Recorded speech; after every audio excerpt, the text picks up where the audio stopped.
नमस्ते नानी। नमस्ते बरली की कब भाजी के फोटो खींच छो। हमारे गांव के बच्चे स्कूल पढ़ने के लिए आते हैं इन बारीक पगडंडियों से, तो आप देख सकते हैं कि कितनी चैलेंजिंग लाइफ होगी उन बच्चों की।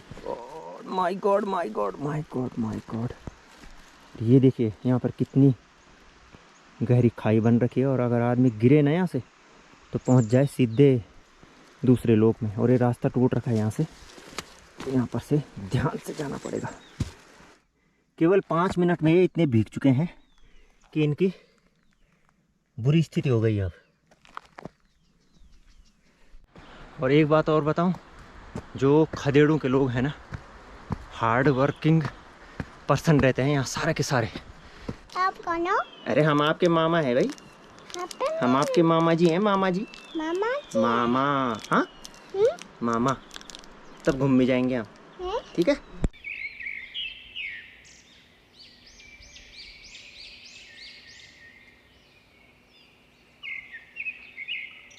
और इस समय टाइम हो रहा है 7:50 AM, सुबह के 7:45 बजे।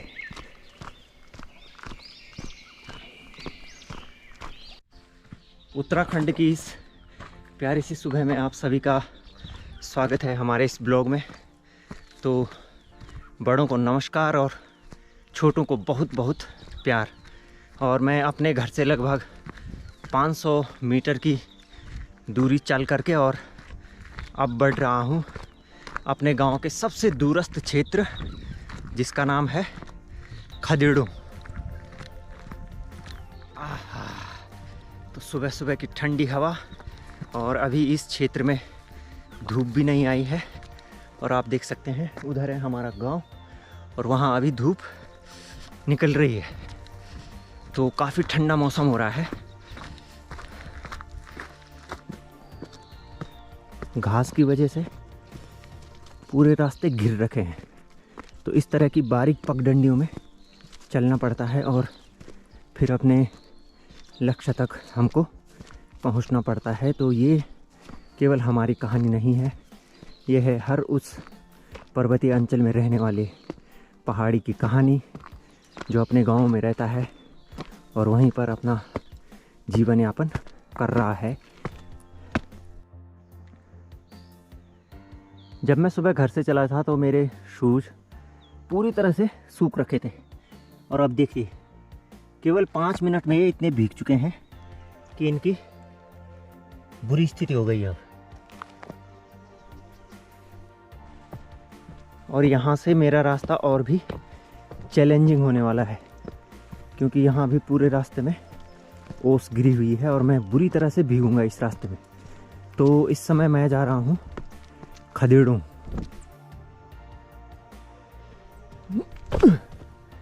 मुझे लगता है मुझे यहाँ से एक डंडी तोड़नी पड़ेगी, जो कि मेरी मदद कर सकती है ओस को झाड़ने में। तो ये चौलाई होती है ना, जिसके आप लड्डू खाते हैं, मरसा भी बोलते हैं इसको गढ़वाली में। तो इसकी डंडी तोड़ दी मैंने, तो ये थोड़ा घास को झाड़ने के काम आएगी। हमारा गांव पौड़ी गढ़वाल के बीरोंखाल जिले में है, खितोटिया गांव, और काफ़ी बड़ा गांव है हमारा। और मतलब 3 से 4 किलोमीटर के दायरे में ये फैला हुआ है। तो दूर दूर बसे हुए हैं लोग, जो पुराने ज़माने में लोग रहे होंगे। उन्होंने पहाड़ों को काटा और फिर वहाँ खेत बनाए अपने लिए, खेती करने के लिए, और फिर इस तरह से वो जंगलों के आसपास बस गए, क्योंकि जंगलों से उन्हें अपने घास, लकड़ी, ये सब चीज़ें आसानी से मिल जाती थी, और पानी की भी वहाँ सुविधा रहती थी। तो ये जो क्षेत्र है हमारे गांव का सबसे दूर का क्षेत्र है, और जो हमारे मुख्य गांव के घर हैं उनसे लगभग 2 से 3 किलोमीटर की दूरी पर ये स्थित हैं। तो आप आज इस जनजीवन को देखेंगे कि कितनी चैलेंजिंग लाइफ होती है पहाड़ों की, और वो भी जब हम इतने दूरस्थ इलाके में रहते हों। और ये सर्दियों के मौसम के लिए घास इकट्ठा की गई है, तो इस तरह से इसको लगा दिया जाता है, और फिर ये घास इसी पे रहेगी।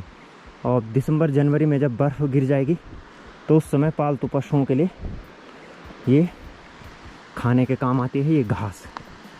और इन खेतों में भी बड़ी बड़ी घास थी, बंजर खेत हैं ये। किसी दौर में इनमें हल जोतते हुए भी लोगों को हमने देखा है, लेकिन अभी पूरी तरह से बंजर है। तो इस तरह से इस घास को सुरक्षित रखा जाता है और फिर पालतू पशुओं के काम आती है ये। जब हरी घास नहीं मिलती है तो फिर उनको भी इसी सूखी घास को खाना पड़ता है। और ये जो आप नदी के किनारे कुछ पुराने घर देख रहे हैं, ये हैं दिनेश रावत भाई और रोशन काका जी के घर। तो इन घरों में भी एक दौर में काफ़ी रौनक रहती थी और इस नदी में हम कपड़े धोने के लिए आते थे। तो यहाँ तक तो आ गया मैं बिना कैप पहने। और अब यहाँ क्या हो रहा है कि कंदूड़ होना लाल, ठीक है ना, सुन में जाना ठंडल। तो यहाँ कान हो जा रहे हैं लाल ठंड से। तो इस वजह से मैंने तो डाल दी अपनी कैप भैया सिर में।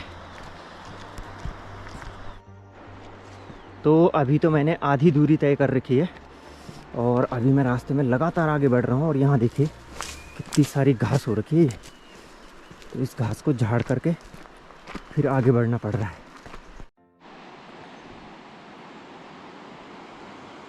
और ये जो घर दिखाई दे रहे हैं ये भी हमारे मुख्य गांव का हिस्सा है। और इस जगह को बोलते हैं तकुलस्यू खोली, क्योंकि यहाँ तकुलसिया जाति के लोग रहते हैं, तो इसलिए इस जगह का नाम है तकुलस्यू खोली। और आप देख सकते हैं चारों तरफ से घने जंगल से घिरी हुई जगह है और 4-5 परिवार रहते हैं यहाँ पर। ओ, तो यहाँ से तो पूरा रास्ता टूट गया। यहाँ से कैसे जाएंगे हम? कोई बनाएगा भी मुश्किल से, मुझे लग रहा है इस रास्ते को, लेकिन बनाना चाहिए क्योंकि यहाँ से भी हमारे गांव के बच्चे स्कूल पढ़ने के लिए आते हैं इन बारीक पगडंडियों से। तो आप देख सकते हैं कि कितनी चैलेंजिंग लाइफ होगी उन बच्चों की कि जो 4 से 5 किलोमीटर डेली चलते हैं अपने घर से स्कूल पहुँचने के लिए, और फिर 5 किलोमीटर आना और 5 किलोमीटर जाना। तो इसलिए 10 किलोमीटर तो वो स्कूल के लिए तय करते हैं डेली।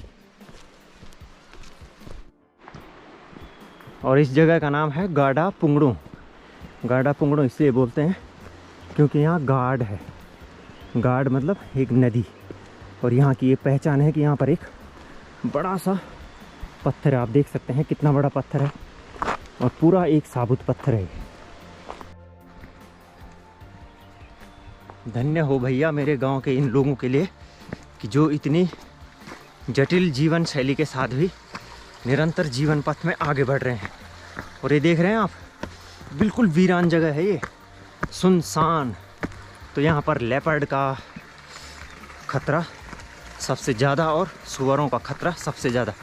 ये देखिए पूरा मिनी जंगल बन रखा है और यहाँ से भी एक नदी बह रही है। आहा, और मौसम का तो क्या कहना। जब यहाँ अभी इतनी सर्दी पड़ रही है तो सर्दियों में तो यहाँ चिल हो जाएगा आदमी, चिल।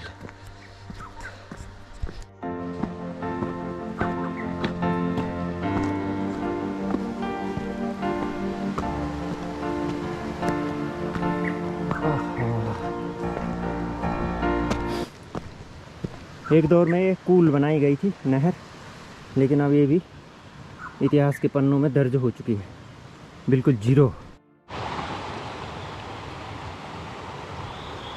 तो ये जो कुछ घर दिखाई दे रहे हैं ऊपर, ये हैं ढंगोलू खोली। तो यहाँ पर ढंगवाल जाति के लोग रहते हैं और काफ़ी अच्छी लोकेशन है। और ऊपर पूरा बांज और बुरांस का जंगल है यहाँ भी। और यहाँ पर रहते हैं 4 परिवार। और एक बात और बताऊं, जो खदेड़ों के लोग हैं ना, हार्ड वर्किंग पर्सन रहते हैं यहाँ सारे के सारे, चाहे वृद्ध हों चाहे युवा हों। और ये देखिए हमारे जो मेन गांव के खेत हैं वो तो बंजर हो रखे हैं, लेकिन यहाँ पर इस खेत में तो गेहूँ भी उग गए हैं छोटे छोटे। ये देखिए इस तरह से छोटे छोटे खेत हैं, लेकिन फिर भी बंजर नहीं छोड़े हैं। तो ये होता है अपनी जन्मभूमि से प्यार। ये देखिए ये है हमारे पहाड़ी खेत। अनाज चाहे जितना भी हो, लेकिन हल जोत रखा है सब खेतों में। तो जो खदेड़ू हैं वहाँ जाने का ये रास्ता है, और यहाँ भी घना जंगल है। आप देख सकते हैं ऊपर अभी धूप आ रही है दूर दूर से। तो इस रास्ते पर अब घर आने वाले हैं, तो यहाँ से सरकार ने पक्का रास्ता बना रखा है सीमेंट का।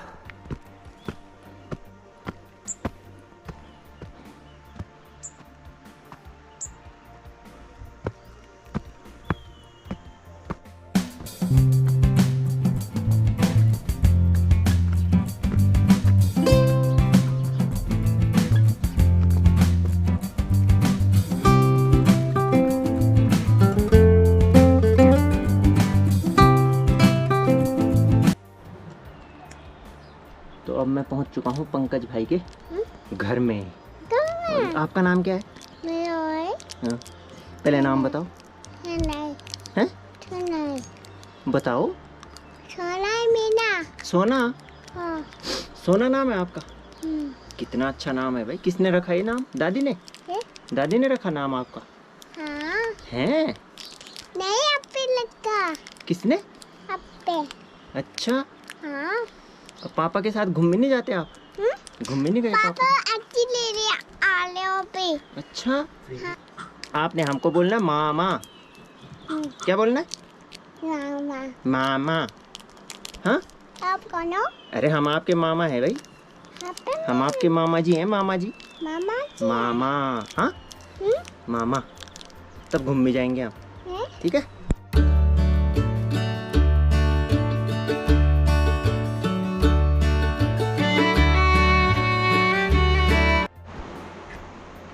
तो यहाँ से कितनी अच्छी लोकेशन दिखाई दे रही है, आप देख सकते हैं। उधर है तकुलसियों खोली, ये है ढंगोलू खोली, और ये हैं हमारे गांव के सबसे दूर के घर, मन्नू चाचा जी का घर।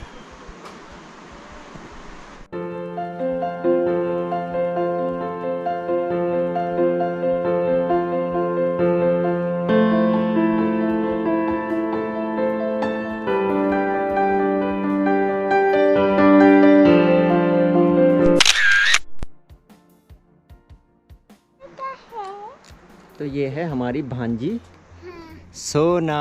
सोना हाय बोलो। हाय बोल दो जरा। हाय। बाय तो बोल दे। हाय नहीं बोल रही तो बाय बोल दे। और यहाँ का जो मौसम है वो बहुत चिल हो रखा है इस समय, और काफ़ी ठंडा क्षेत्र है ये हमारे गांव का, क्योंकि इसके चारों ओर बांज बुरांस और चीड़ का घना जंगल है।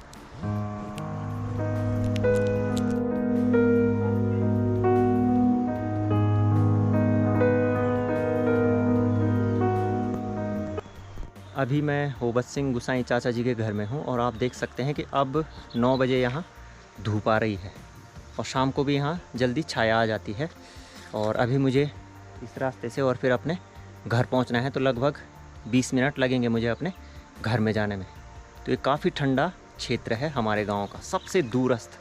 तो मुझे काफ़ी अच्छा लग रहा है यहाँ नेचर के सबसे करीब, और इधर ये पूरा जंगल है। तो अब मैं रिटर्न अपने घर के लिए चल रहा हूँ रास्ते में। और my God my God my God my God, ये देखिए यहाँ पर कितनी गहरी खाई बन रखी है, और अगर आदमी गिरे ना यहाँ से तो पहुँच जाए सीधे दूसरे लोक में। और ये रास्ता टूट रखा है यहाँ से, तो यहाँ पर से ध्यान से जाना पड़ेगा। फिसलन भी हो रखी है एक तो। बाप रे कितना बारीक रास्ता है रे।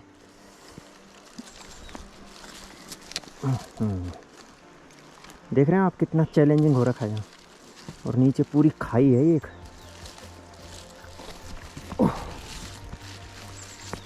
फिसलन तो बहुत ज़्यादा हो रखी है।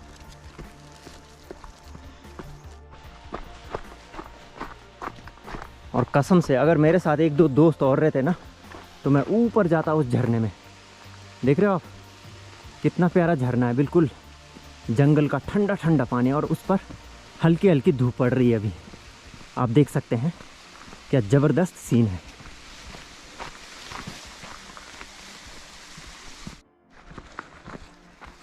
तो अब मैं आ गया हूँ धूप वाले रास्ते में, और ये एक दूसरा रास्ता है, और ये भी पूरा जंगल का ही रास्ता है। लेकिन यहाँ पर जो पाला है वो मुझे लग रहा है कुछ कम होगा, और गांव के रास्ते भी धीरे धीरे उजड़ते जा रहे हैं। और मैंने कंधे में रखी है ये लकड़ी, तो इसको हमारी गढ़वाली भाषा में कहते हैं छिल्ला। चीड़ की लकड़ी होती है, तो ये आग जलाने के काम आती है क्योंकि काफ़ी ज्वलनशील होती है। तो दोस्तों, ये है हमारा दूरस्थ क्षेत्र। जब मैं अपने घर से मॉर्निंग में निकला था लगभग 7:45 बजे, तो उस समय धूप नहीं थी। और खदेड़ो पहुंचने पर पंकज भाई ने पहले एक गर्मा गर्म चाय पिलाई और उस चाय से थोड़ा ठंड कम हो गई। और फिर दूसरी चाय पिलाई अमित भाई के फैमिली मेम्बर्स ने। तो यार गांव में जो प्यार प्रेम मिलता है ना, कसम से वो चीज़ तो माननी पड़ेगी यार। और प्लस आते समय उन लोगों ने मुझे क्या क्या दे दिया देखो। इसमें है नींबू और एक दूध की बोतल और एक छिल्ला भी दे दिया। बोल रहे थे कि बड़ी लकड़ी को ले जा। मैंने कहा ना भाई, थोड़ा मुझे एंजॉय भी तो करना है रास्ते में, तो इसलिए मैं ज़्यादा भारी लकड़ी नहीं लाया और केवल ये छिल्ला लाया बस एक।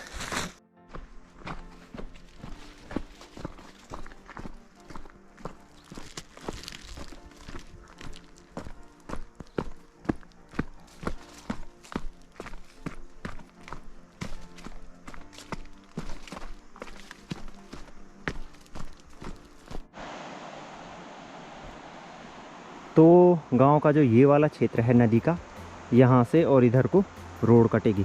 तो ये जो खेत हैं ये हमारे खेत हैं और यहाँ पर हमारे अखरोट के काफ़ी पेड़ हैं। तो जब यहाँ पर रोड आएगी तो ये अखरोट के पेड़ काटे जाएंगे। तो मुझे ऐसी आशा है कि सरकार की ओर से कुछ ना कुछ मुआवजा तो इन पेड़ों का मिलना चाहिए, क्योंकि इन पेड़ों को पालने पोसने में हमें काफ़ी समय लगा है और ये सारे फलदार वृक्ष हैं। शिबी जो है घर से मुझे लगातार कॉल कर रहा है कि कहाँ हो। नमस्ते नानी। नमस्ते वरली की कब से भाजी के फोटो तुम ठीक छो?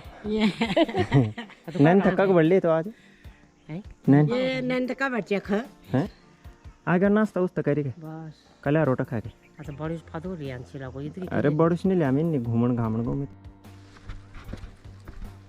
जहाँ आज मैं गया था उसके लिए मेरे पास कई कमेंट्स आते थे, मैसेजेस आते थे गांव वासियों के, या जो हमारे गांव के बारे में जानकारी रखते हैं कि आप वहाँ का ब्लॉग कब बनाओगे।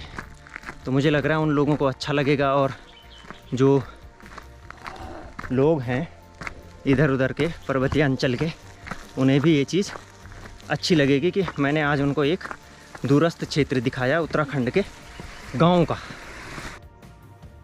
तो अब इस ब्लॉग को हम करते हैं यहीं पर समाप्त। यदि आप हमारे चैनल पर नए हैं तो चैनल को सब्सक्राइब करना बिल्कुल भी मत भूलिएगा, क्योंकि हम आपके लिए इसी तरह के ब्लॉग्स अपने चैनल पर लगातार लाते रहते हैं। तो मिलते हैं आपसे नए ब्लॉग में, तब तक के लिए धन्यवाद।